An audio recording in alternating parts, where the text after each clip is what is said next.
میرے آقا صلی اللہ تعالیٰ علیہ وسلم نے ارشاد فرمایا کہ تمہیں معلوم ہے کہ مفلس شخص کون ہے، غریب شخص کون ہے؟ تو جو صحابہ وہاں پر موجود تھے انہوں نے کہا یا رسول اللہ صلی اللہ تعالیٰ علیہ وسلم، جس کے پاس مال نہ ہو وہ مفلس ہے، جس کے پاس کھانے کو نہ ہو وہ مفلس ہے، جس کے پاس پہننے کو نہ ہو وہ مفلس ہے، جس کے پاس رہنے کو گھر نہ ہو وہ مفلس ہے، جس کے پاس زندگی گزارنے کے لیے کوئی ساز و سامان نہ ہو وہ مفلس ہے۔ میرے آقا نے ارشاد فرمایا کہ وہ مفلس نہیں ہے۔ کیا وہ مفلس نہیں ہے؟ میرے آقا نے ارشاد فرمایا کہ مفلس تو وہ شخص ہے کہ کل قیامت کے میدان کے اندر وہ شخص آئے گا، تو جب آئے گا تو اس کے پاس نیکیاں بھی ہوں گی، اس کے پاس اچھے اعمال بھی ہوں گے، لیکن جب وہ آئے گا اور آنے کے بعد جب وہاں پر فیصلہ ہو رہا ہوگا تو کچھ لوگ ایسے آئیں گے جو اللہ کی بارگاہ میں عرض کریں گے پروردگار، یہ وہ شخص ہے جس نے دنیا میں ہم پر ظلم کیا تھا،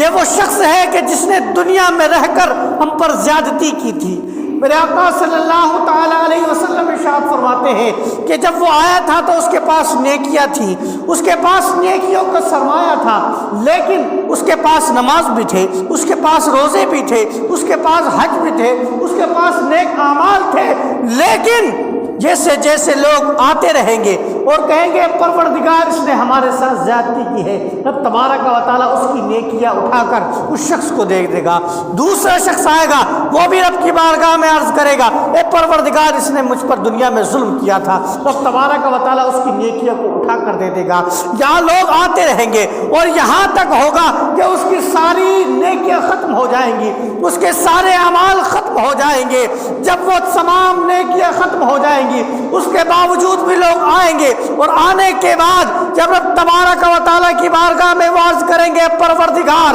دنیا میں اس نے ہم پر ظلم کیا تھا، دنیا میں رہ کر اس نے ہم پر زیادتی کی تھی، رب تبارک و تعالیٰ جو بندے آ رہے ہیں ان کے ذمے جو گناہ ہوں گے ان گناہوں کو لے گا اور اس شخص کے نامہ اعمال میں اس کو ڈال دیا جائے گا۔ یہ ہے مفلسی، یہ ہے غریبی، یہ ہے ایک پریشانی کی بات۔ اب آپ اور ہم دیکھیں کہ ہم کہاں کھڑے ہوئے ہیں، ہم کہاں کھڑے ہوئے ہیں، یہ دیکھیں اپنے اپنے گربان میں جھانک کر، کہیں ایسا تو نہیں کہ ہم بھی جانے انجانے میں کسی پر ظلم کر رہے ہیں، کہیں ایسا تو نہیں کہ ہم جانے انجانے میں کسی پر زیادتی کر رہے ہیں، کہیں ایسا تو نہیں کہ جانے انجانے کے اندر ہم کسی کا مال کھا رہے ہیں، کہیں ایسا تو نہیں کہ جانے انجانے کے اندر ہم گناہ پہ گناہ کیے جا رہے ہیں، لیکن کل قیامت میں جب وہ گناہوں کا پلندہ کھلے گا تو یاد رکھنا اس دن بھرپائی کا کوئی علاج نہیں ہوگا، اس دن کوئی بھرپائی نہیں ہو پائے گی، اس دن تو بدلہ دیا جائے گا۔ میرے آقا صلی اللہ تعالیٰ علیہ وسلم نے دو بکریوں کو لڑتے ہوئے دیکھا، حضور نے ارشاد فرمایا جانتے ہو یہ بکریاں کیوں لڑ رہی ہیں؟ جو صحابی ساتھ میں عرض کرنے لگے یا رسول اللہ صلی اللہ تعالیٰ علیہ وسلم مجھے معلوم نہیں، آپ ہی بتا دیجئے۔ میرے آقا صلی اللہ تعالیٰ علیہ وسلم نے ارشاد فرمایا کہ پروردگار جانتا ہے کہ یہ کیوں لڑ رہی ہیں، اور کل قیامت کے اندر ان دونوں کا حساب ہوگا۔ حساب کا معنی یہ ہے کہ اگر کوئی سینگ والی بکری تھی اور کسی بغیر سینگ کی بکری کو اس نے مار دیا ہے تو قیامت کے اندر جو بغیر سینگوں والی بکری تھی اس کو سینگ دیے جائیں گے، اور جو سینگ والی تھی اس کو پھر اسی طریقے سے مارا جائے گا، یہ بدلہ دیا جائے گا۔ یاد رکھنا انسان تو انسان، یہ جو پرندے درندے ہیں یہ بھی امتی ہیں،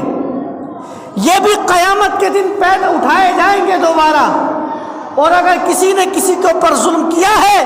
تو اس ظلم کا بدلہ اسے دیا جائے گا، اور دینے کے بعد انہیں مٹی کر دیا جائے گا۔ جب یہ معاملہ کافر دیکھے گا تو وہ بھی پکار اٹھے گا یا لیتنی کنت ترابا، میں بھی کاش مٹی ہو جاتا۔ میں بھی کاش مٹی ہو جاتا، کیونکہ اس نے دنیا میں رہ کر جو حقیقی پروردگار تھا اس کو نہ پہچانا، دنیا میں رہ کر جو حقیقی خالق کائنات تھا اس کو نہ پہچانا، دنیا میں رہ کر جس کی عبادت کرنی چاہیے تھی اس کی عبادت نہیں کی، نہ جانے کس کس کی عبادت کرتا رہا۔ اس لیے وہ بھی قیامت کے دن یہی کہے گا کہ میں انسان نہ ہوتا، میں کوئی جانور ہی ہوتا، کہ ایسا تو ہوتا کہ اگر ایک دوسرے کا بدلہ دیا جاتا اور بدلہ دینے کے بعد یا لیتنی کنت ترابا، میں ہمیشہ کے لیے مٹی ہو جاتا، کم از کم جہنم میں جانے سے تو بچ جاتا، وہ جو عذاب اتنا بھیانک عذاب ہے اس عذاب سے تو میں بچ جاتا۔